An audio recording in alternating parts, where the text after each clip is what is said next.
আবিৰিৰ ৰং।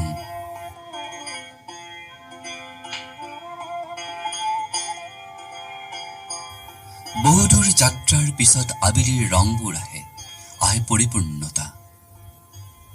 আবিৰিৰ ৰঙেৰে যি ছবি আঁকে এওঁৰ নাম শিল্পী প্ৰণৱ বৰুৱা।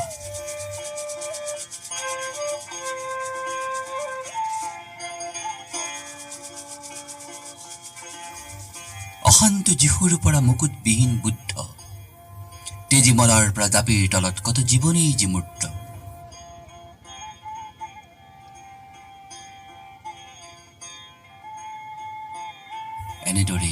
এনেদৰে কেনভাছৰ নাবিকে পাৰ কৰে চেতনাৰ বিশাল সমুদ্ৰ। সদা সুশান্ত সদা জাগ্ৰত এই মৃন্ময় প্ৰণৱ।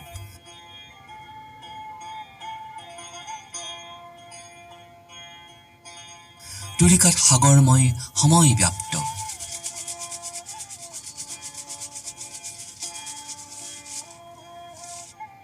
বিশালতাৰে পৰিব্ৰাজক নিৰীতি সুতিৰ কাষত কলং পাৰত এই অনন্তৰ প্ৰণৱ। ৰং আৰু ৰেখাৰে সৃষ্টি হয় আবিৰিৰ সৌৰভ, প্ৰণৱৰ পীয়ুষ।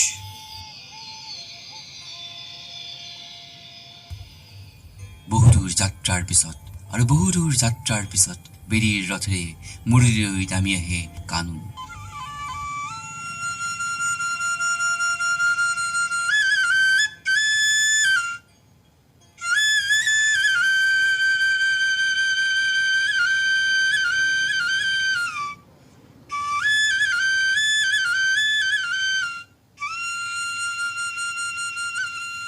সমুদ্ৰত প্ৰাপ্তিৰ শেষ খোজপৰ্তি আৰতিৰ বাবে সাজু হয় আকাশ। ভৰি উঠে লক্ষ্মী পৃথিৱী। বৰ্ণালীৰ নিবিড় কোলাত চিত্ৰই অনুৰূপ প্ৰণৱ। বহুদূৰ যাত্ৰাৰ পিছত আৰু বহুদূৰ যাত্ৰাৰ পিছত আবিৰ ৰংবোৰ